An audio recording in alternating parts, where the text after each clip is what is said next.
So I'd like to introduce to you Tom Furness, who is the host of this amazing experience, as well as the founder of, a co-founder, I guess, with Chris Stapleton, of the Virtual World Society, that is changing the world with amazing outreach programs and funding research programs and all kinds of other innovative programs to integrate VR and some AR and XR as well into education and the world, into the family and into our day-to-day lives.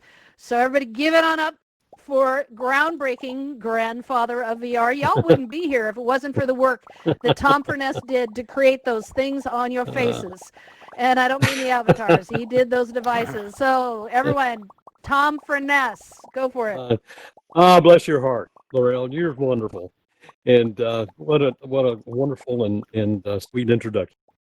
But really, we're going to have an exciting time here in the next hour or so, and we're really pleased to have, and honored to pleased to have with us Ben Locke. Now, Ben is a professor at the University of Florida, so he gets a lot of sun. I guess you got to get a lot of lightning there too, don't you? Yeah, we get a lot of almost everything. You get there's a lot of lightning going on. So I'll really charge you up. Now, Ben, as it turns out, did his graduate work at the University of North Carolina with Henry Fuchs and a few of the wonderful folks there. His pedigree is wonderful. And a little bit, but Ben, let's start out. Now, let me ask you a question. Now, you were probably a precocious kid. You were probably a nerdy kid.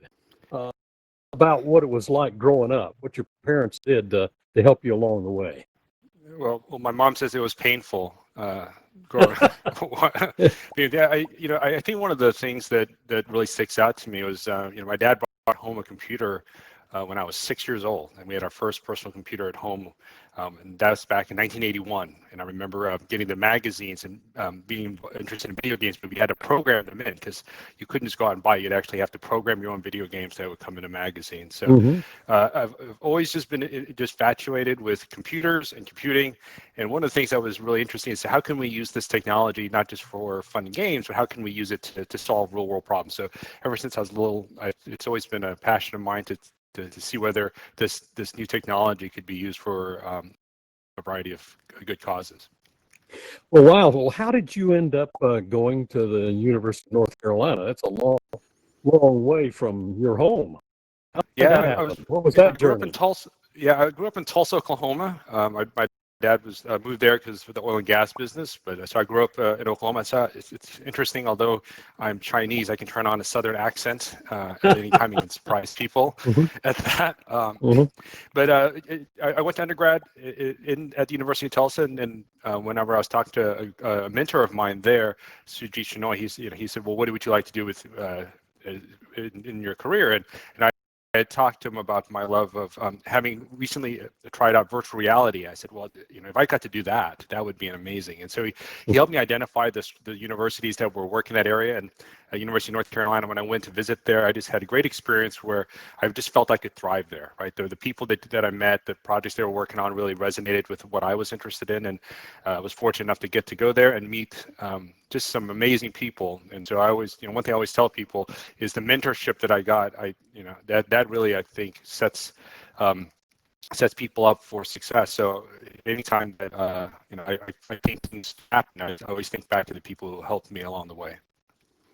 Yeah, well, those are wonderful people. What was it like living in North Carolina, by the way, for that whole time? North Carolina, yeah, when I look back on it, I was actually so busy trying to finish graduate school and leave that I almost didn't take time to enjoy the people that I met there. Now, when I look back, I mean, some of them are, they're professors themselves, or they're in industry, and we get to connect today. So for me, it's just really neat to think about the connections that you build wherever you end up going. They can last longer than you sometimes think, but yeah, it was definitely a good time.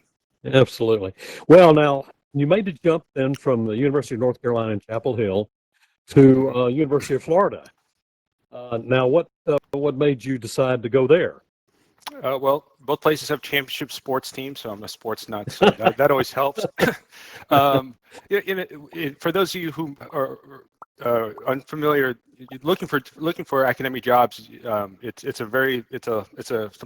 sometimes a very random Mm-hmm. thing, right? Mm-hmm. There are so many people who apply, and so I applied here mainly because my girlfriend at the time, now my wife, she was living in Tampa, so I thought it'd be really cool to be able to move to a place that was near her, and it ended up just working out spectacularly. I got here in 2003, and I've been here for 16 plus years, and now it's been home. We've got 3 little kids, and it's been a great experience here at the University of Florida. That's great. Now, somewhere you made, well, maybe it was your childhood dream to use this technology for good. You got into this whole area of how we can use technology to help people. Now, how did that transition take place? I know that you were certainly inspired by recently by the United Nations Sustainable Development Goals, but tell us about that transition. What got you into Well, my mom is a this nurse, area and of she's work? going to take credit. She's going to take credit for anything that I do that is related to helping people, because that's what she dedicated her life to. So Mm-hmm. I do need to give her some credit there. Mm-hmm. But really, I've been in the VR field for a very long time, and I think a lot of people, when they first think virtual reality, they think headsets and they think entertainment. And one of the things that I've really been passionate about is to say, yes, I know that is obviously the entryway for quite a few people. Myself, I was very excited about that when I first started, but I wanted to see what other difficult problems could we solve? What are problems that we're having as a society that we're struggling with tackling, like poverty or food insecurity, equality? Are these topics where does technology, because I'm a technologist, right? I'm trained as a computer scientist. Where as a technologist can I help apply my skills? Because I tell you, my parents wanted a real doctor instead of a PhD. So I didn't have that skill set, right? I didn't have a skill set of a medical doctor. And I said, but I have another skill set of a technologist, and I can play a different role in our society to say, hey, how can this technology, how can we start investigating and see what difficult problems we can grapple? Let me back up a little bit. You said Okay. you're not a real doctor. Well, let me let you know that really you're the first doctor. The original medical doctors were barbers. Okay. Yeah. Okay. So Doctor remember that. meaning Remember that. yeah, right. And don't call Yes. yourself, I'm not a real doctor. I mean, you're a doctor of sort of a bytes and bits and, well, whirring electrons. That's okay. Right? Everybody agree with that. Okay. Yeah. Okay. It doesn't work So, with my mom, you, but I definitely understand that. Yes. yeah. Okay. So now you've gotten, you have this sort of burr in your saddle to try to get into this space. Now, how did you do it? I mean, that had to be a pretty big leap for you and a journey at the university with all this diversity. Well, a lot of the work that I'd done, I started at the University of Florida in 2003 up to probably about 2015. So about the first 12 years, a lot of my work was using virtual reality in the medical field. We were doing a lot of skills, so we were creating virtual characters for them to practice with, because I'd found like-minded collaborators there. So I'd always been in the space of using this technology for tackling, in this case, interpersonal skills training and improving the medical field. But what happened was people, especially as you all know, in 2013, 2014, the explosion of excitement around Oculus and Facebook really generated a lot of buzz in the community, right? And so then I started getting approached by lots of other people who were all exploring very difficult with that. So we were all of a sudden, the number of conversations I was having with collaborators saying, hey, this thing that I'm hearing about, this Oculus or this Facebook VR stuff, is that something that I can use in my research because I'm working on childhood obesity, or I'm working on helping those with mobility impairments. And all of a sudden, we're getting a lot of these conversations that I wasn't having for the first 12 years was starting to happen. And so it took me, taking us a little bit of a step back going, hey, there's a lot of people here, more than there ever was before, starting to imagine what would happen if they could start applying virtual reality. So that was really the impetus of us starting to take a step back and go beyond my little bubble of the research projects that I was working on. Was there something larger, systemic going on at the University of Florida? Well, how did you interact with other faculty members, other departments? I guess what did you say? There's 16 colleges that University of Florida, and there has to be a lot of diversity there. Absolutely, yes. Yeah. The University of Florida is one of those. They pride themselves of having 16 different colleges. That means we've got dentistry and business, we've got medicine and veterinary schools, education. We've just got a lot of different experts here in a very small space. It's really a vibrant place. If you get to visit Gainesville, not right now because we're in the middle of a pandemic, but after everything clears up, please come on visit. It's a great place. But one thing that we were noticing is people were reaching out to us. They would Google, let's say, University of Florida virtual reality, and my name came up. I was, quote unquote, the VR person there at the university for a long time. So they would email me, and then they'd have to get onto my schedule. Take them a couple weeks. They would drop on by. We finally got to meet. We'd get very excited about saying, hey, you've got really amazing ideas. I'll give you an example. An interior design professor, his name Jason Manili, came in. He goes, hey, Ben, I saw this VR stuff. It sounds really, really interesting. I teach students how to design classrooms or hospital rooms or storefronts. And I want them to really understand why we follow the Americans with Disability Act when we design spaces. Can I give them the perspective of somebody? Can I have them navigate their own designs, but from a perspective of somebody else, maybe somebody that uses a wheelchair, for example? I was like, what? That is an amazing idea. I just thought having been in the field for so long, I had never heard anything similar to that. Mm-hmm. And so I was sitting there going, this sounds amazing. Yes. And so we got excited. We brainstormed a lot of ideas. And then he said, okay, how do we get started? And I go, well, I guess we have to find somebody to write a grant to some agency. The reality is nothing happened for 2 years because there was no way to get past. What happened was there was a barrier, right? The barrier was we didn't have students that were trained, ready to go. We didn't have the equipment that was standing around waiting for us to try. And we didn't have the training, the expertise of somebody other than me to really get this thing going. So that's really where I really saw, hey, there seems to be a common trend. There's a lot of people very excited, but there are these barriers that have made entering and trying an idea out in VR really expensive. It was really a risky thing to what I call bet with VR. So I'm going to go advance the slides a little bit. Oops. Yeah, so developing VR was becoming risky because we saw training was very difficult, equipment was difficult, and so I was also talking at that time with another professor, Sri Kalyanaraman. He had just joined Florida, and he is a journalism professor, and he studies media effects. So what does that mean? He said he puts people in head mounts. He sees how people get messaging and how people can change their behaviors. And he was getting approached by these folks too. We were actually on a tour of Gainesville craft breweries at the time, where we would meet up. We would try out a local place, but we were noticing that we were getting approached by so many people, and we said, hey, what if the barriers to get into VR, to try an idea out that you've always been wanting to try, what if they were gone? Why is it that you have to train up a bunch of students and then get a lot of equipment even before you can even even get started? What happens if that was totally gone? And I would actually turn this to the audience, right? So what would you, if the cost of entering VR, of an idea that you have to apply VR for something, if the cost of training and equipment was not there, what would you bet on? What would you want to investigate if there was no barrier? Yeah, let's open that up. Any of you have something? We have turned on the raised hand.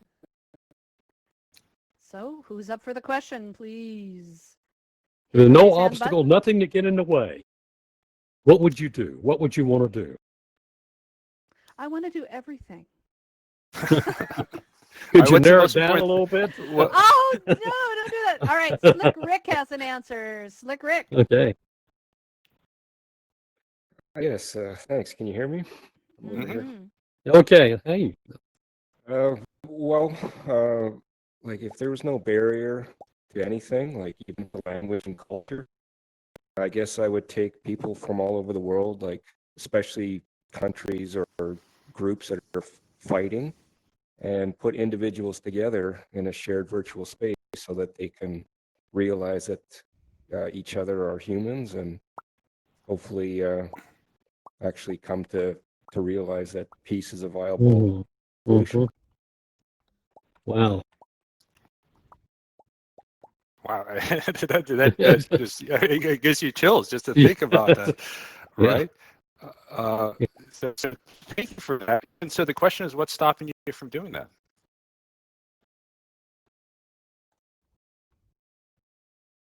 I'm working on something else. So Is it it becomes time? tough, right? Yeah. Is it just you don't have the time, or was it? Uh, I would say it's more, motivation and, energy is limited supply, right? So, Mhm. but Well, maybe you guys have asked, some. you guys asked the question. I just put it out there, right? We got a room, Mhm. we got a room full of people here. Anybody could take it up. Well, maybe they can join you and work on that kind of project. Absolutely, yeah. Add me as a friend.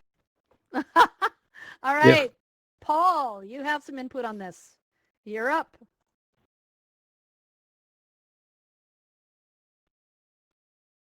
Where's Paul? Here I am. Okay.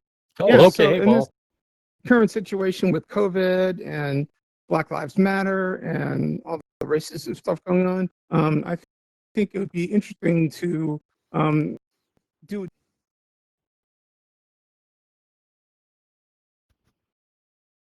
Uh-oh. Oh, we lost him. Yes, we did. He Just is at the most still important part, too. on air,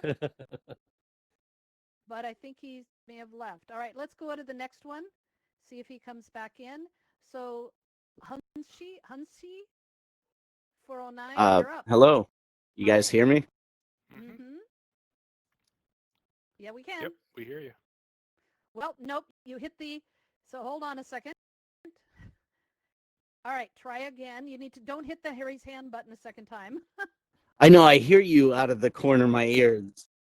Or Yeah. spatial audio. Yep. Audio. You guys hear me? Yep. Mhm. Yes, we Yep, hear we you. Okay, do. good. Well, I appreciate you and thank you for talking about things that a lot of other people don't talk about. Shoot, now I'm on How the would you, spot. yeah, what would you do? No barriers. What would I do with what? I tried to be ethical and try to teach morals and yeah, and then I realized I don't have any of them, so it's very difficult. Once you realize your dark side and realize that everybody else has the same kind of dark side, it's difficult to tell other people what to do because you're like, well, who am I to say what you're gonna do? I didn't do very well, so I don't know. Okay. You know what's really interesting is that one of the things that we're seeing more and more here is people who are either trained professionals or really, really value support groups and really connecting with others with mental health issues, with depression issues, with ADHD and with autism and all different layers. So support group work, I think, is so invaluable in VR because you can bring together people from around the world that find out you're not the only one. It isn't Mhm. just you're not the only one in your community, you're not the only one in the world. So I love that. Mhm. Mhm. All right, let's see. Steven, we have a bunch of people somebody here. Steven, if all of the boundaries, anything. So can you hear me first? Yes, we can. Yes. Okay. Where are you, So Stephen? what I like to do, with all Okay, yeah, respect to our educators, is reimagine education. Because for those of you that have seen Ready Player One, I'm thinking that instead of having education based on individual semesters, based more on skills, where you can integrate multiple skills into an experience-based learning thing, where you learn the thing first, you do it, and then you bring in the skills. It's sort of a generalized look at it, but I was just wondering what you thought of that because it does really break the way we do education now. Absolutely. I've got a lot of experience in simulation, for example, which is which really upends a lot of education in you're not going to a lecture, but you actually have to demonstrate your proficiency, right?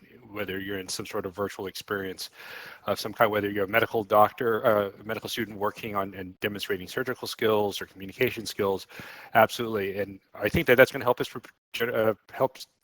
help us educate students that are more prepared to enter the real world. because they're going to be working on difficult problems, less reading it out of a textbook, but being able to experience and demonstrate their competency or proficiency. Okay, fantastic. Well, let's move on a little bit, and then we'll have time to have these Sure. further discussion about these in questions as we get toward the end. But then now, so here you're a computer science professor, and you're working with a journalist, and you have a university full of students that probably wouldn't be caught dead in a computer science building. How in the world do you take these kind of folks and get them involved with VR? Well, that's a great question. So what happened was Sri and myself. We said, hey, let's teach a class. Let's teach a class where because that's the format that students are very familiar with, right? Is that if we had a class, we're going to call it VR for the social good. We're going to have them focus on the UN Sustainable Development Goals as our main social good agreement, that this is what social good means within the context of the class, right? So we posted this class. We posted it both in the College of Journalism, but also in my department. We also sent out a lot of notices to a lot of other departments for them to post it so their students can see it, and said, hey, we said, look, any student can take this class. You do not need to know how to program. You could be a freshman all the way through graduate student. We think that you can add value and you can learn some valuable skills from this class. And so that's what we've done. Now, primarily, yes, we are still probably more tech oriented, because some folks think of VR and they think, oh, I must be a programming wizard to be able to do that, which it is not true. But we do try to get people. We've gotten people from backgrounds in nursing and psychology. We've gotten writers and building construction folks. And so we really have had a nice group of folks. And what you find out, especially when you've got a diversity of backgrounds, is the ideas and the creativity that they bring is oftentimes a refreshing thing. As a computer scientist, sometimes you get to see similar things over and over. So getting teams of very disparate backgrounds together often comes up with the best projects, which is also what happens when you go to work in the real world. You often are on teams with folks with different backgrounds, and they're actually getting a first taste of that in this class. Okay, so what happens? Okay, they're in the class. What happens? Yep. What's the result? What do they do when they're in this class? So what's unique about this class is VR for Social Good is we wanted to make it the largest VR class in the world. And so what does that mean? So we said, all right, what? And so Sri goes, what's large? I go, 100. And then immediately we said, well, how do you teach 100 people how to do stuff in VR? That seems impossible. And then we said, well, let's find like-minded allies across campus. And so we found a group of people that services the entire campus that actually had quite a bit of equipment, but nobody was using it. That was the libraries. It was really surprising. That so I walked in and they go, we're afraid we're going to lose this room and this equipment because nobody's in here using it. They're using it just to play games or just to study. They weren't using it for what we bought all this equipment for. We just thought if we bought it, they will come. Well, they didn't. And so when I said, well, hold on a second, I've got a course that we're thinking about putting together. They enthusiastically helped us write proposals for equipment. And so we ended up having all the equipment that we needed. End up having 2 labs that students can go to, one off campus, one on campus. They're staffed with all the equipment. And then we started the class. We had over 100 students come in. One thing that we learned quickly, and we taught students, a lot of people think if I need to start building my first VR experience, it's going to take a long time. So if I were to almost, I don't know how to throw it out there to you. Right now, if I said, hey, when can you start building your first VR experience? If you were to start today, when would it be done? Most people, I think, would say, wow, that take a long time. I don't know, 6 months, a year, 2 years. But the reality is we were training students on how to build their first VR experience within 5 weeks. So I mean, the ideas that they had in their head, they were able to start to see it within 5 weeks. This semester, by the way, we're going to use a platform called Mozilla Hubs, which is similar to AltSpace, and they're actually going to be building their first VR experience on the first day. They'll have their first complete VR experience in day one. We're going to teach them about messaging. We're going to teach them about some basic items, but we're going to actually have the students at the University of Florida build virtual experiences for their fellow Gators. We're the Florida Gators, if you're not familiar. It's a buy a Gator for a Gator. That's what we're going to do. We're going to build virtual experiences for their fellow students, because we know that students are struggling under this COVID epidemic. We know that they're struggling from the end of last semester. The mental health stress is real among the students, and we want to try to help out. So, but who knows what their stresses are better than fellow students, right? So we're having students build experiences for their fellow students and they can all be done in day one. So the point is in this class is that the perception is VR is so difficult to get into, or it might be very hard or very techy. And what you find out is anybody can do it, and they can do it today. They can get started today. So that's sort of the message of folks, get nothing else from this meeting, is to say you can start building and you can have people experiencing your vision that you have in your head, the amazing thoughts that people shared just now. You can have it actually in people's hands today. There's a lot of people, that's almost like a dirty secret. And I think the reason why it is to keep professors like myself in business, where we are the ones holding the keys and the power to who gets to use VR. I want to break that gatekeeping system. And I really want the technology to be in the hands. Development complexity is very, very low. You don't have to have any prior experience, and any student can really be a part of it. So that was where Sri and I said, our job is to build an ecosystem where these people who've got ideas, such as you all here, could meet students who were trained in creating virtual experiences, and that's where Shui and I trained them. What is VR good for? How do you do messaging? We cover we cover a lot of the topics that are required to get a story, and we really focus them on immersive storytelling. So one of the things that a lot of students, when they come take the course, they see VR and they go, I want to learn how to build Unity. That's a game engine, if for those of you who are not familiar with it. I want to build for the Oculus. And we really want to unwrap them from that, because for us, the equipment is there to get a story or get an experience across. So we focus a lot on immersive storytelling. And so we tell folks, the reason why you want to take this class is because you see a social good issue out there that you're passionate about. You think that if somebody, to move hearts and minds for that social good, some story needs to be told. Somebody's shoes need to be walked in. So you say, whose shoes need to be walked in and who needs to do the walk-in? And that's what you build inside VR. You build inside this experience, whether it's a Unity or Mozilla Hubs, that person's story, because you think that person's story will move people. I'll give you a quick example. I was giving a practice talk around this topic at Marion Correctional Institute, which is a county near Gainesville, where it was a penitentiary. So it's a pretty scary place for. I'm not gonna lie. I was scared. We went in there, and I was supposed to give a talk about virtual reality to inmates who would not be leaving, some of them for many, many years. Why would they care about this topic at all? And I had to sit there and ask myself that question. And I was running out of ideas as we were driving to the penitentiary. And when I got there, I just changed my talk completely. And I said, instead of talking about how VR was exciting and everything else, because I asked them, how many people here are interested in VR? A few people raised their hand. And then I said, how many people here have a story that somebody needs to hear? In front of 40 inmates, we had 40 hands raised. And I go, who needs to hear that story? And there was a murmur all through the audience, right? They said, a kid growing up in my neighborhood, I want them to see the choices that I made, right? Or I see the public does not understand the living conditions that I'm in, and I need them to understand where, are there human rights issues here? All these things were brought up. When we moved it away from the technology, we talked about stories. Everybody has stories to tell.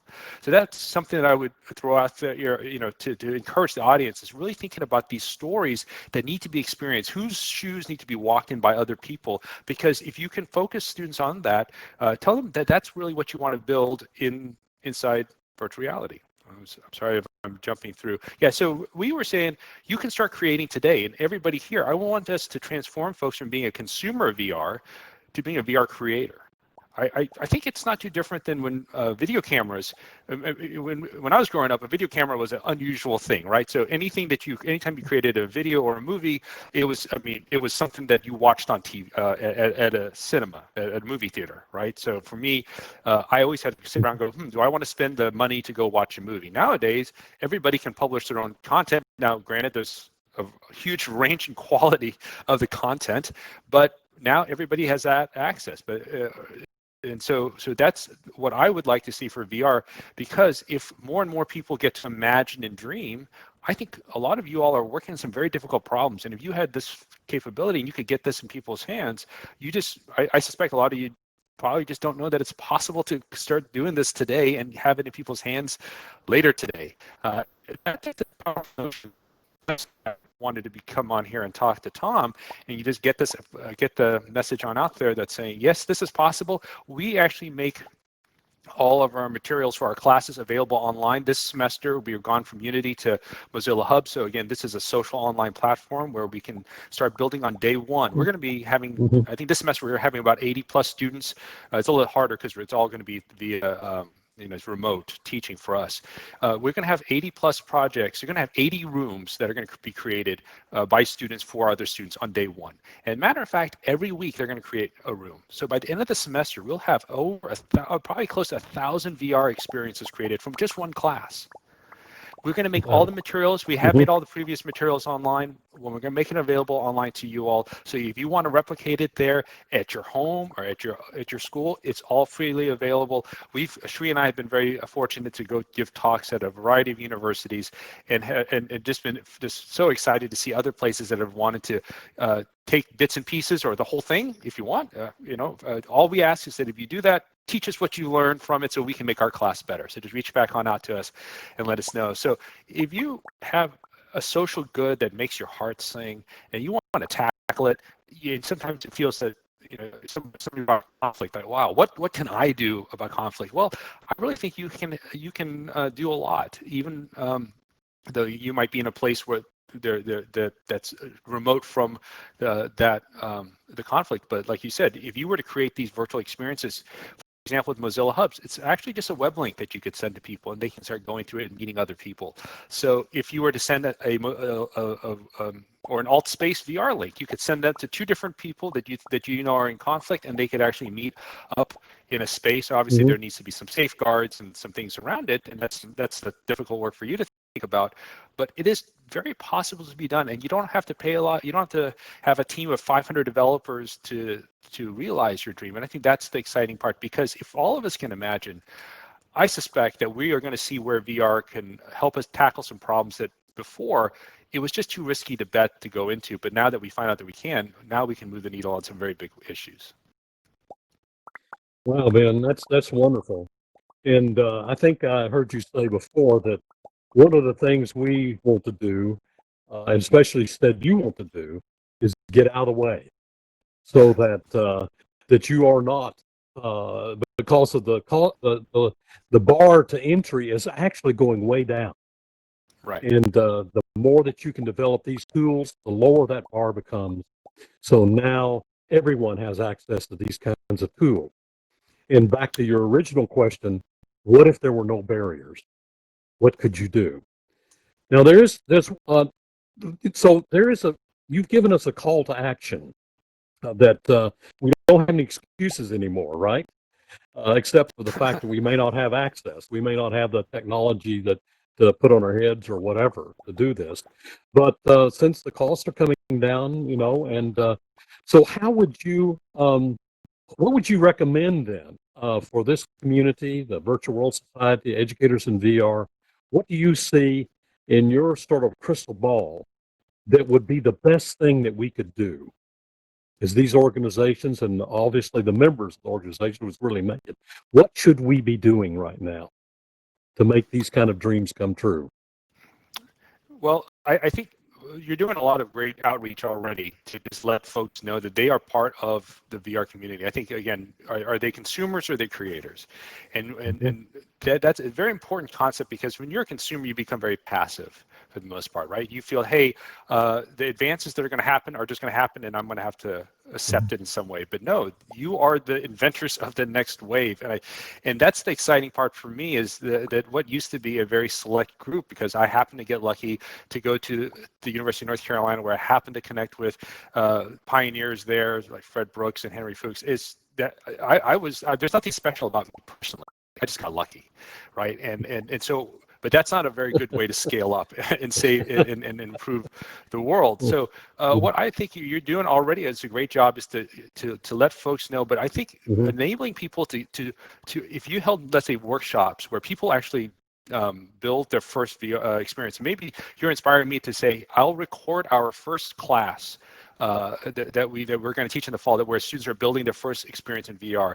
And I think just if people could see other people succeeding, just like them, if they could see them succeeding in just a few minutes where they're starting to create stuff, I think that that's going to inspire folks to say, well, I can do that. There's nothing special or unique about this technology. I've got great ideas too. I work with, let's say, folks that are working with children on the spectrum, or I'm working with kids that might have different disadvantages.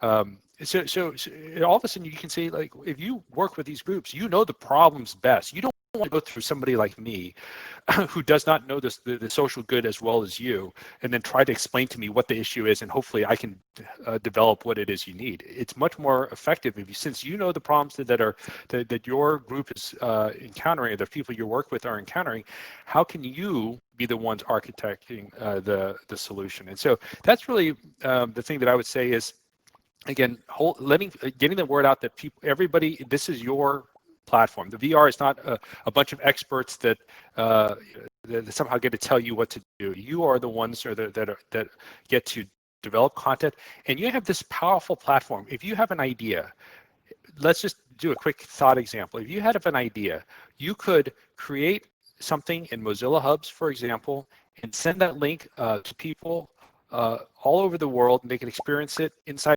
Google Cardboard if they want it, all the way to their laptop, and you can reach an audience of millions of people within the day. I mean, it really is. That level of power has never had. So if you can close your eyes for just a second and see that image in your mind of that story of that person that you want people to see to walk a mile in their shoes, that vision that you have in your head, other people can see that in front of their eyes by tomorrow. That should never happen in in the history of man, personkind, I should say, is never been available. And so that idea that we can give your imagination and give that out. Hopefully it's the good stuff, not the dark side, as people brought up. My kids sometimes call me Darth Vader. But it can be the light side stuff, and it can be in front of people. Can we start tackling some of these problems? Somebody brought up the Black Lives Matter protests. It's so hard to be able to address some of those things, especially whenever you can't, when empathy seems to be so hard to come by. But VR, as we know, has become a great place to do that. So there are some stories that you could put in front of folks, and the science shows us that yes, VR can be a very powerful platform to help move us on difficult topics. So I just want to encourage everybody here. You're part of that solution. You're part of that next wave. I'd love for everybody here to create some content. That would be proof to me that this works, Tom. If you could say out of this group, you were able to find out that 10, 15, 20, 50 different additional experiences were created, because I suspect when you and I look at it, you and I will both say none of the old guard, which I'm lumping myself into, so being in the VR field for over 20 years, we wouldn't have come up with that. We just have gotten so focused on the same things, and so for me, again, I think a lot of us are in the job now. Instead of vetting ideas, it's generating ecosystems so that these ideas can happen. So at the University of Florida, every year we have hundreds of students that now get trained that are ready. They're ready to start building VR experiences, and so we bring in nonprofits, we bring in researchers in, and they pitch ideas, and if the students like it, they start working on it, and by the end of the semester, they've got these amazing projects that have come out. So if you want to again see all the projects that have come out, I've put the website up there, www.vrforthesocialgood.com, and you'll see YouTube videos of lots of dozens and dozens of different projects that have gone that we've created, and I'll leave it with move somebody today. You can. It's all in your power. It's not in the power of some folks like myself. It's definitely not. It's in your hands. Oh wow, Ben, that's fantastic. Let's give Ben applause and raise our hands and say thank you. Because this is inspirational. It's we don't have any excuses anymore. And think of all those parents out there who have children who probably aren't going to be able to go back to school, at least in the U.S., back to attend class. They need something to do. And wouldn't this be a wonderful tool for them to use? Can Yes. you think of all the worlds that could be built and where the goodness inside of these kids could come out? I mean, it would be fabulous. And you blazed the trail here, Ben, with these templates, these things that can be done. And I think I've been to your website. I've looked at this stuff. It's just amazing. So, and it's all free. And it's all because of the goodness of your heart and your excitement about storytelling and about linking up with professional people and the others that have been involved there. So, with that, let's sort of open up the door for you to ask questions, for the audience to ask questions of Ben or comment that you'd like to make. And so, Laurel, are you? Yes, you with I us? am ready. And I just want to say that AltSpace has dedicated this month to having a variety of conversations on Black Lives Matter. We've already done that with educators in VR. And also, if anyone is curious, Charles Ace did a panoramic 3D picture thing and brought it in through photogrammetry of a gigantic mural in Portland, Oregon on the outside of the Microsoft store of George Floyd and the whole Black Lives Matter mural that was done, and he's brought that into AltSpace. So that's the kind of creativity that just is you're talking about, that he just did that, and it's free and it's available that anybody wants to see that. And even I want to have it be in an event so you can have a conversation about that. So love that. Oh, we have a bunch of people want to have their say here. So Phoenix Jen, you're on. Hi, can you hear me? Yes. Yeah. Great. So talking about enabling people to move faster and to build their experiences, something that I've been thinking about a lot is how are we going to draw inspiration from the web and from mobile to help discoverability of all these experiences as we start building more and more and more of them? So how can we, just to make sure I understand your question, how can we learn from the mobile and web development? Is that your question? Yeah, there are so many websites out there. It's really hard to find what you're looking for because there's so much. And with mobile apps as well, the App Store, how do you find the app that will do just what you're looking for? And as I'm seeing, even just with worlds, there are so many. How do you find, the things that cater to your needs easily? That is a very insightful question, because that's actually one of the problems that we still have not been able to do. So although we have dozens of projects that come out of the class, for example, to try to understand which ones, if you were to make them all available, how do people understand which ones to go to or would find value in, is something that I think is still very challenging for all of us. I think that there's still what we do in the class, just as a fun thing for but has some inspiration of has some legitimacy to it, is at the end of the semester we do this thing called demo day, where we actually have all the students get together and they present their work. And we lastly have been doing this at the Florida Museum of Natural History, which is a large museum. So we have this spectacular place with dozens of VR setups that are in there, which is really exciting. And when people walk in, what I do is I give them 5 poker chips, and I said they're not worth real money, but if you're going to invest in an idea, where would you invest? And they could go around and they could invest in whatever. Everybody has a little jar or cup in front of them. And the whole idea is at the end of the day, whoever's got the most poker chips gets lunch with Shri and myself. We take them out to lunch. Not too expensive. We're professors, so we go to a local college eatery.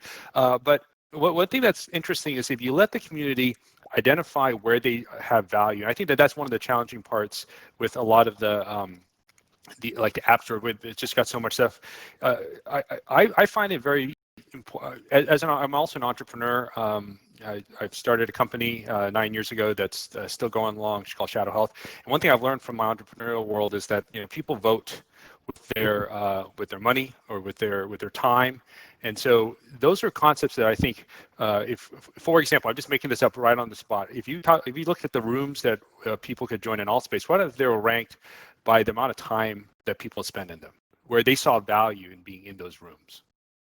Right. So all of a sudden, you would be able to see as where other people saw value in trying to allocate something that's very precious to all of us, which is our time. So so my recommendation is think about metrics that really matter, not clicks and views, which there are always ways to game it, but to really think about measure what matters. There's a great book by John Doerr that I've been very inspired by. That says measure what matters. And so when we think about the virtual worlds, what do we want to measure? And it could be maybe people that go do one of these virtual worlds, they go donate more money into a socially good cause, or they so that would just again be the inspiration that I throw out there is figure out what your world needs to measure, and then let's see whether we can use that to drive helping people navigate the content.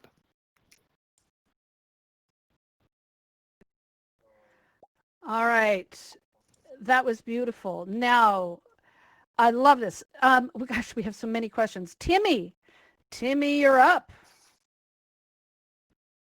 Timmy? Oh, hello? Hello, can you hear me? Yes.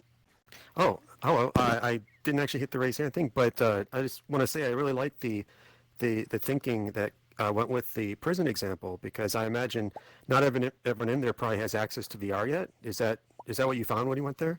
Yeah. They didn't have. They had, I think, one computer that they all had to share. It was heartbreaking. Yeah. Let alone really a VR headset, right? Yeah, I really like the idea of telling other people's stories. Even, you see these big projects of taking like institutions and telling their story. But you could even just have one other person, a friend, who you might be able to tell a story with this way. And I kind of like that new kind of problem-solving tool that might bring to the table. Yeah, absolutely. I think there are a lot of voices and stories that a lot of us would benefit from hearing, but are often so marginalized, right? We drive by them, or we walk by folks on the street that might have very compelling stories that will, and to what end, right? It's to either help us address, let's say, a need in the community, or a gap. And so, yes, I think to your point, I want us to start looking around and saying, hey, what does that person have to teach me? And if not only me, but me being a metaphor for a lot of us, and if we can enable that story to be experienced, then I think we've done a good thing. Yeah, I agree. And real fast, though, to that point, I'll go ahead and complete the story. The professor that proposed that idea of having their students navigate around their designs from the perspective of a wheelchair, he actually was able to use the class, and he got 4 students to build a project with him around it. It's by far one of the most successful projects that we've had. It actually ended up being, it won him some awards. He actually declared some intellectual property with the university, which the university always likes. But what we saw videos of students that were going through their own designs. Again, now they were personally not mobility limited, but when they were in the perspective of a wheelchair, they started saying things like, oh, I can't see stuff on the top shelf that I put up there, or I can't reach everything that I could if I was standing. And all of a sudden, they started changing their designs organically because they saw the limitations, and they did it all in VR without being pedantically told, well, you must do this, you must do that. And that just showed us that there is something powerful going on here with this VR, and it was just a perspective or a story of somebody else that was enabled. And so that is an example again of a success story. But to your point, it's a different perspective. All right. Oh, I love that. That is brilliant. Chris. Hi. Thank you so much. I just wanted to echo the impact of the approach that you spoke about for getting students involved in creating these VR experiences and storytelling.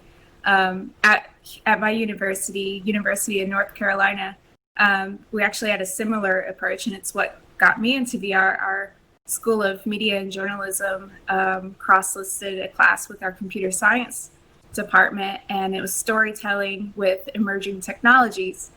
And our professor, essentially this was 2 years ago that I took the class, but introduced all of us to building in Unity, to checking out a 360 camera and going around and recording experiences and telling stories of other people. And it was through that class and the partnership we had with the library system for the equipment that I really got to deep dive into VR. And that semester, it was eye-opening to see how we can capture other perspectives and help people, as you said, step into someone else's shoes. So the project, for instance, that I did that semester was an experience of homelessness. And because of being introduced to the technology and having the 360 camera, I was able to spend a week documenting a fellow, someone my same age who is experiencing homelessness, and let them use the camera, the 360 camera, and went to the community kitchen that they frequent and the camping spots that they go to, and record all of that in 360 and then create an interactive experience that other people could actually step into their shoes and see this day in the life of living in homelessness. And yeah, it was just that approach of having a class that lets students come into it and experience the technologies. This, again, media and journalism, School of Media and Journalism, but it helped bring people into a new way of storytelling, and I really enjoyed it. And it's thanks to that then through that class, that experience, I was able to connect with our library system and start working with them on helping other classes and other students access virtual reality, and then move from there to a different position at the university with creating these experiences. So it all goes back to that entry point, and having a class like that just to give students an entry point is amazing. That's a great story. Who's your professor of that class? Stephen King with a V. He actually taught his class last semester here in Altspace. He sent all of his students a VR headset and had them come in here and take that same class that I took 2 years ago. Wow. Here in Altspace. Yes, Sri Kalyanaraman, he was at UNC before Florida, so there's probably a lot of connections there. And we actually knew, we read Stephen's article, and Sri knows Stephen well, so that's pretty cool. Congratulations. Yeah. It's a small world after all. Thank you, Christy. All right. Oh my goodness, so many people. All right, Paul is back. Hopefully now we can hear him. And Paul, you're on. Great. So Dr. Furness, Dr. Locke, Rel, I really appreciate this time. You guys did an awesome job. And my question is, so what's the basic computer that a person would have to be able to get and build a world? With the students in my class, it's I don't want to say any computer, because obviously I would say one that's within the last 3 to 5 years, but it does not have to be a high-end machine if you want to talk about developing, especially if you want to deploy something that might be on a phone. You really can't have too much really going on anyways, right? So if you want to get building, let's say Mozilla Hubs, if you can run Altspace, you could run Mozilla Hubs. It runs in a web browser. So that's all you need. You really don't need to have high-end equipment. You don't really need to have the latest and the greatest. And I would even say it's good to not have that, because if you want to get this in as many people's hands as possible, to change as many hearts as possible, you don't want to exclude folks because they don't have the latest phone or computing platform, right? Lowest common denominator, exactly, yeah. And so, but it has to be PC, not a Mac. Right? No. Yeah, with Mozilla Hubs, for example, if you just go ahead Google that, I mean, you can do that on a Mac or PC. Now, Altspace is currently PC only. Windows, as a Mac user, that's Windows, right? So, but again, if you want to use, I like Mozilla Hubs. Not that Mozilla Hubs. The reason I like Mozilla Hubs is because the barrier for entry is so low. Here's the thing I always suggest: get going. Right? Because people, I always tell students, get past your first failure, because your first idea sounds amazing and it's probably not going to be as awesome as you think it is. It just get to your third virtual world. And how can you get to your third virtual world as fast as possible? Is by quickly building stuff now. It's not going to look like a AAA title. It's not going to look like Half-Life Alyx or the upcoming EA Squadrons, which looks amazing. But you get to go get somebody to try it out. For me. What is an important part for my students is when they build something, they get somebody else to try it out, and the wonder and the excitement that they see that they've inspired in somebody else, it almost becomes like a drug to them, right? They're just like, I want to do this more. So that's why I like platforms like Mozilla Hubs, which require no programming. It's a link to a web browser that you can send somebody. So you can create something in a couple hours. They got tutorials online. We've been creating our own tutorials. We're going to make them available on the VR for Social Good just to help people get into it. But build something today, send it out to a few people, get feedback, and iterate, and start building and get to your third virtual world as soon as you can, because that one's, I think, going to be really good. Don't try to make a perfect first one. Yeah, you fail forward. That's what it is, right? You fail That's a forward. perfect way of saying it. I love that. My All other right, so question we is, want to make sure. I'm sorry. We only have a few minutes left, and gotcha. we're going No to stay problem. as long as possible to answer as many of your questions as we can with these two. Ben, hopefully you can stay for a little while after, but I want to get to some slides that a couple of notes you have really quick, and then let's get back to conversation. So Ben, if you want to advance the slide.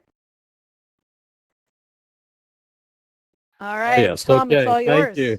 Okay. Well, just we just wanted to invite everyone who are not members of the Virtual World Society to certainly join up with us. It's free. For the becoming a member or signing up, you'll have access to the newsletter and to the work that we're doing. We have a number of projects underway that I think will touch your heart.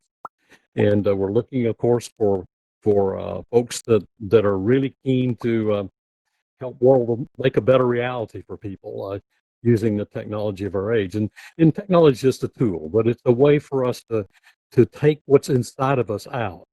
And as I try to use a metaphor that we know about the National Geographic Society, who tried to take the outside into us, the Mother Nature, so that we appreciate Mother Nature. Well, we're trying to do sort of the opposite. We're trying to take the inside out, the goodness that's inside of us, to take it outside so we can actually have influence and do good in the world.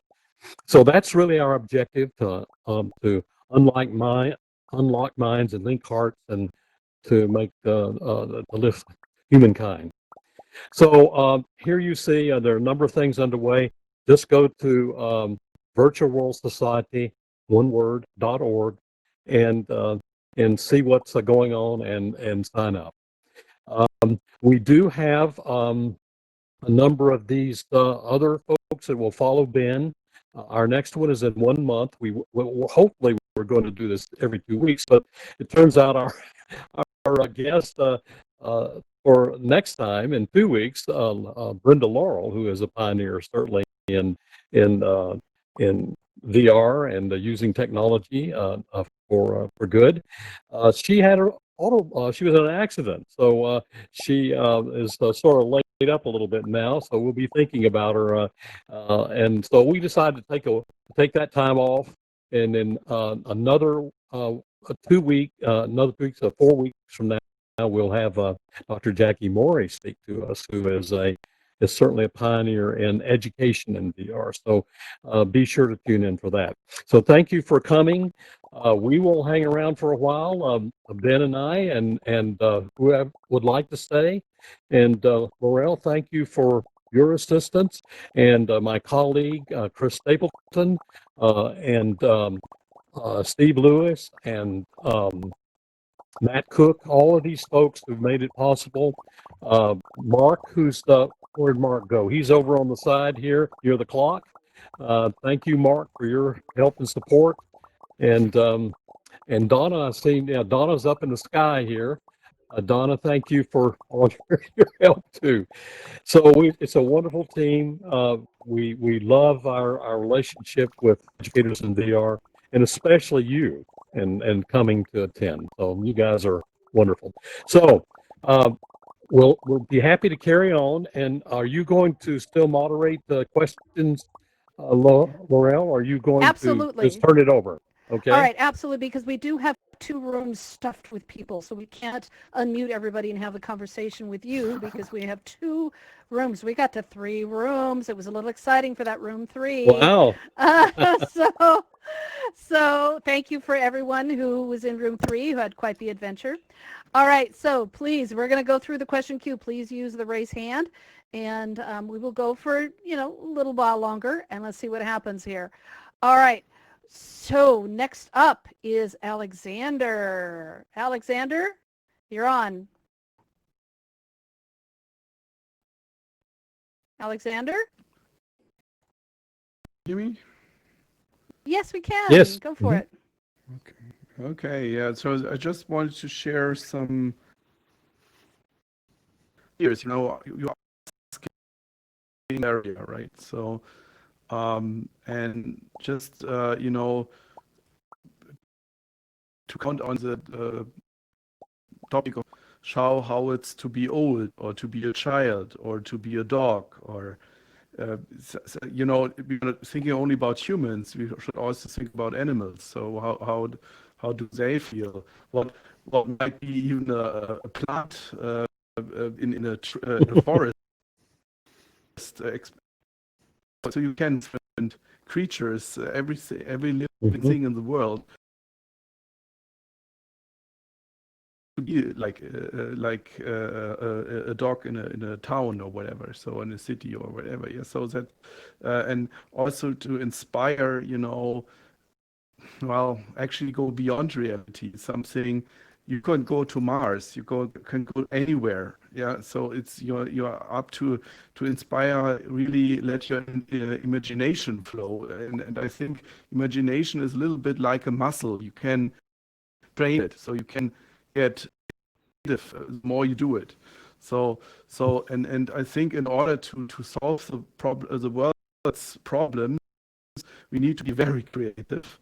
And so that's something I would like to foster with VR, and also mixed reality and augmented reality as well.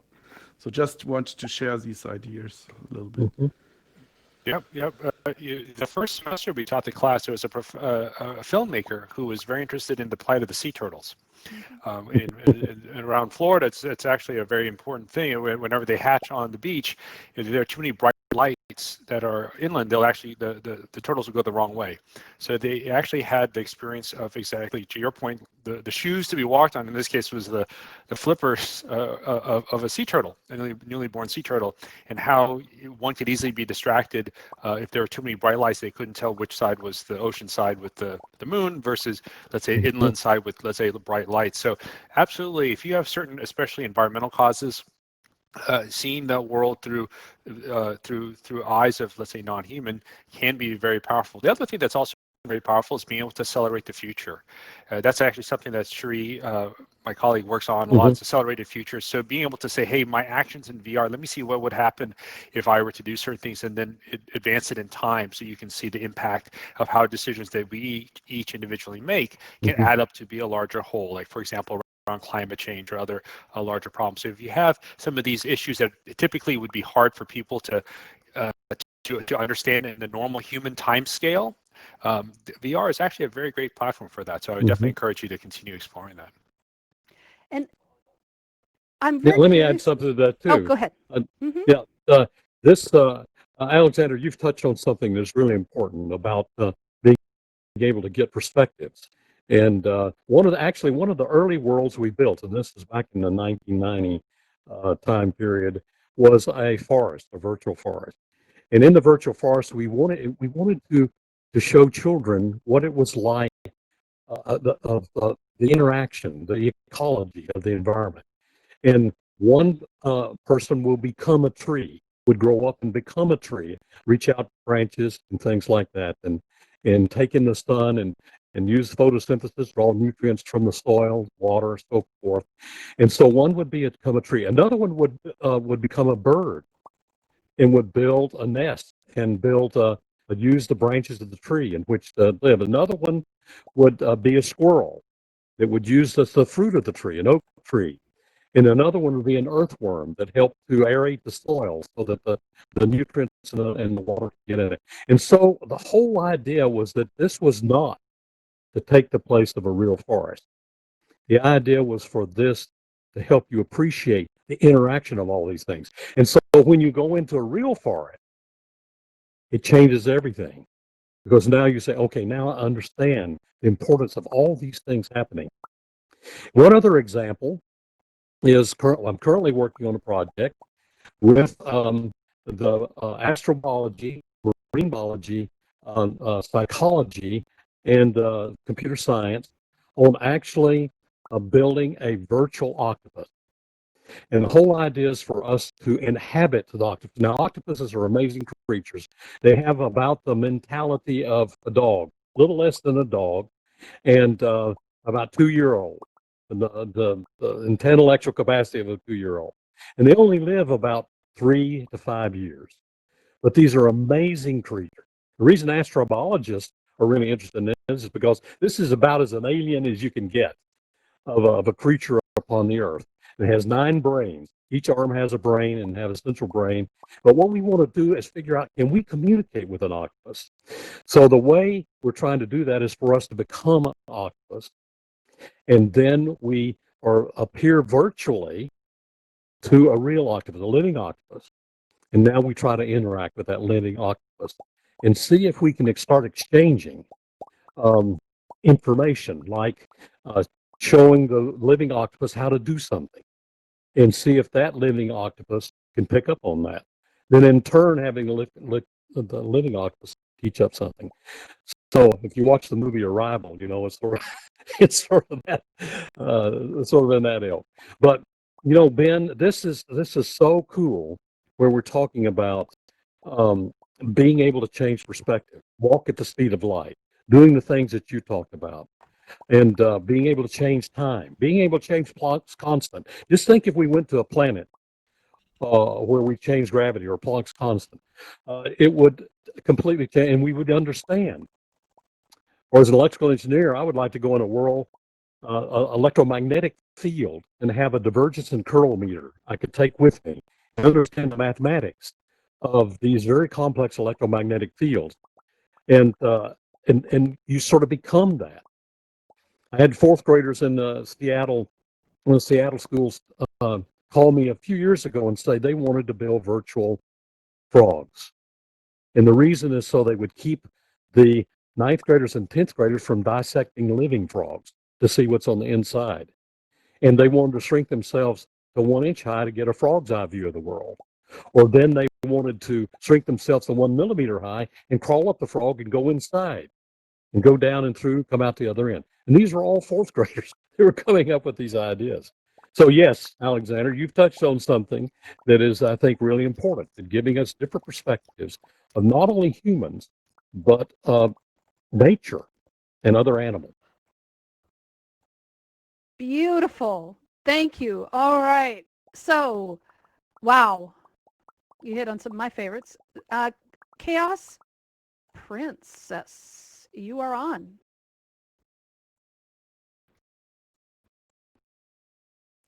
Okay, you need to accept the, there you go. I didn't know that I raised my hand. I'm super glad to be here, and I love the talk, and I agree with you all, and I also thank you, Alex, for the wonderful question and the great use cases. Like VR has really the ability to make us see new horizons and different perspectives, and really to learn about the universe. Like I understood the concept of gravity and the different workings in space on a theoretical level when I read it on paper and drew my lines, but it wasn't until I made use of like a gravity script which put me to a different perspective on a planet in VR, looking at that place from which I've just flown to. And I think, yeah, VR can make us see so much, and through VR we'll also become like, I think, new beings. Like the whole idea of being in a virtual world, I'm sure my brain has been rewired, and it's all for the good. So yeah, thank you VR, and thank you for the good question. Wonderful. Thank you. Thank you. I love the enthusiasm. You know, all things are possible. Beautiful. All right. We have a couple more people. Chad, you're on from room 2. Welcome. All right, Chad. Can't hear Chad. Okay, can you hear me There. now? Yeah, we Yeah. can.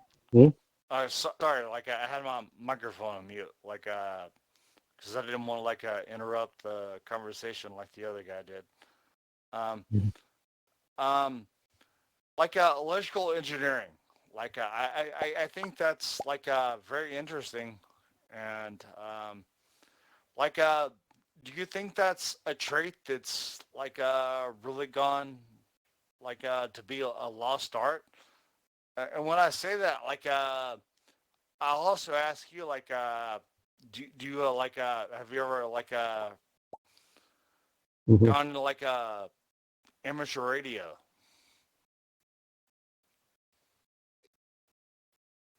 Okay, you asking me, Chad, or asking Ben a question? Either one of us. I'm asking Ben.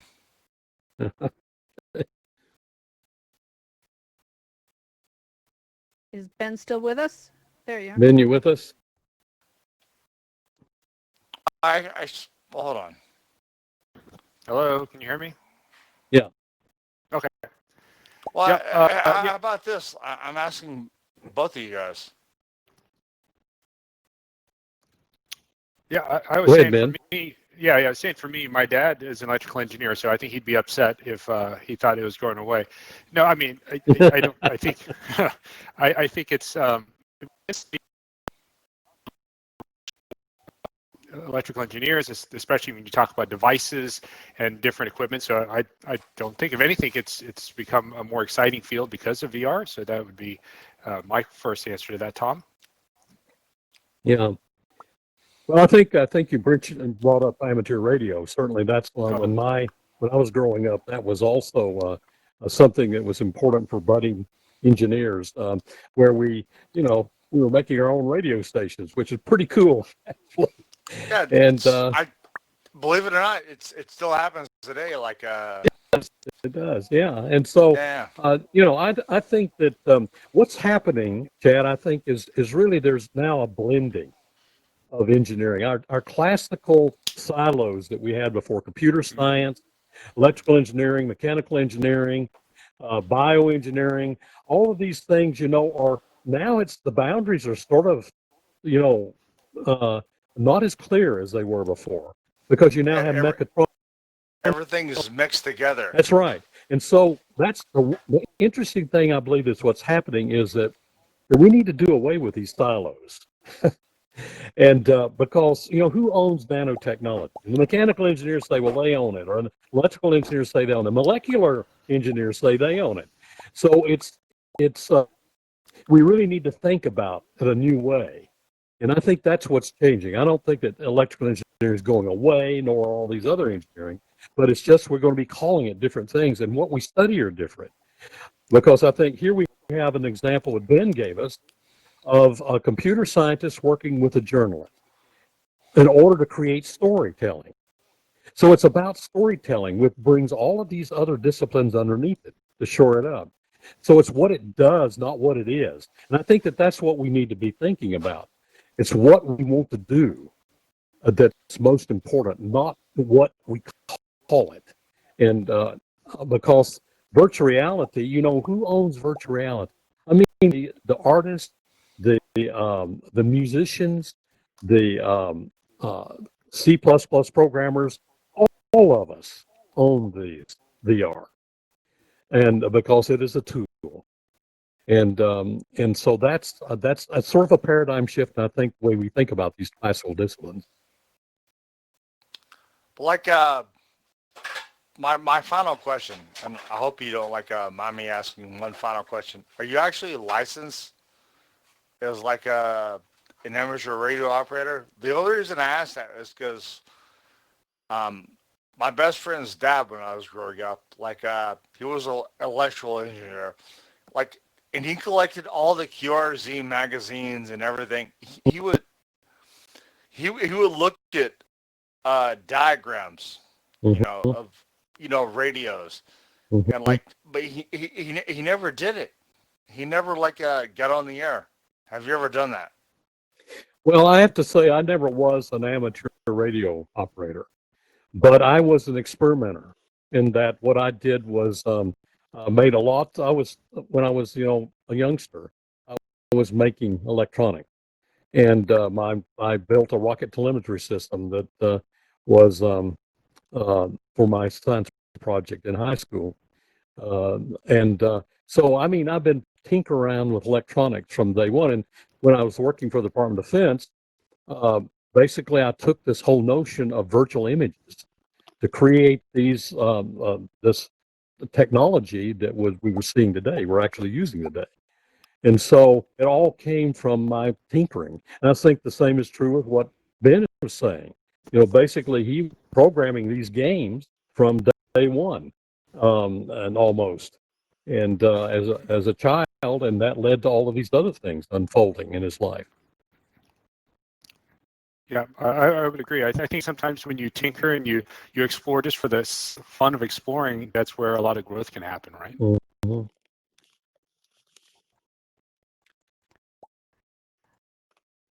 All right, we have, fiddling with the bits. That is a great answer. All right, we have one more.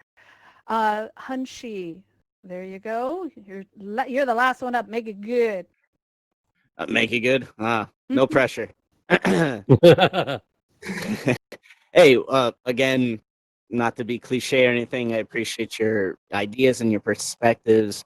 I've been in the Navy for 6 years back in the day, seen a lot of shit, and so ultimately, we're all kind of the same. We all have the same fears. We all have the same problems, ultimately, when it comes down to it.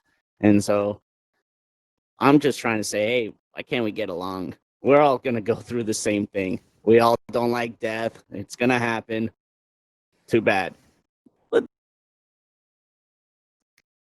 No, that's a real fatalistic, but it's a very true point. Mm-hmm. So, and that is, what we've been talking about for the past hour is that how do we connect hearts and minds? And that's the magic. That's the secret sauce, right? Mm-hmm. And so I just want to put it out to the audience. How many of you have found a friend, made a connection in a way that you never thought possible in VR? How about some hearts? Mm. Yeah. That's really the true magic. So, all right, you two nerds that we absolutely love. We love that you played with the rockets and the radio and all the businesses, kids, and took things apart, put them together. So now what's your perspective of all of this going forward? And take us out. Well, for me, this is the first time I've done something like this. It was really powerful for me just to be able to think that the ideas can, usually whenever I give a talk, it's you go to a university, you talk to 30, 40 people, and they're all in one place. So while it's exciting to have a full room, the impact tends to be very local. What I see here is that, as you're pointing out, Burrell, at the beginning, we have people all over the place. And so the ideas here are not going to be localized to one spot after we finish this presentation. It'll be truly global. And to me, I think that's such an amazing platform for ideas to get out. So I'm just very thankful for everybody here to sit through and listen to it all. But and two, I'm excited to hear what you do. That would be the best gift to me is, you've invested in me. Hopefully this has been a valuable thing for you, but I would just say finding a way to reach out to me and letting me know what you've done, or if you'd like some guidance or just a brainstorm, I'm happy to communicate with folks. So that's what I'm taking away from all of this. Here. I agree. And it's all about our family. It's about a community. We're the more we are able to relate to each other, we realize, like the other gentleman said, we all have a lot in common. And the thread that runs through all this is, really, in the end, everybody just wants to be happy, right? I mean, in the end. Now we have different ways of getting there, but how could you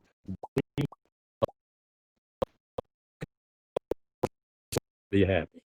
And so what we need to be doing, I think, is taking what we have to offer and be able to put that out and say, okay, can you use this? Or I will want to listen. I want to hear what your perspective is, because it goes back to me, this powerful metaphor of the elephant with the blind people around the elephant. 8 blind people around the elephant, and each of them are able to see a part of the elephant and know that very well. But it's only until all of the people share their perspectives do you understand the elephant. And that's true with all of us around the world, that we need to share these perspectives so that we can comprehend and work together and solving these problems, because we can't be in there by ourselves. We're not an island. We these problems that we're confronting with the pandemic, with racism, all these things that are in the global warming, all of these things, renewable energy, all the United Nations things that you brought up, Ben. You know, they're only going to get solved when we consider that we're in it together, and we start working together and respecting that each individual, that what we do in our connection affects other individuals. So it's not like we can just do something and it doesn't propagate. So, I mean, that's sort of a little going off the deep end, but that's why I think we're here, and that we want to grow and progress and help the world to become better. Absolutely. How about some round of applause for that statement, because that is the absolute truth here. It is beautiful. Yeah. I want to thank I want to thank you two for being here. I want to thank every single person for being here.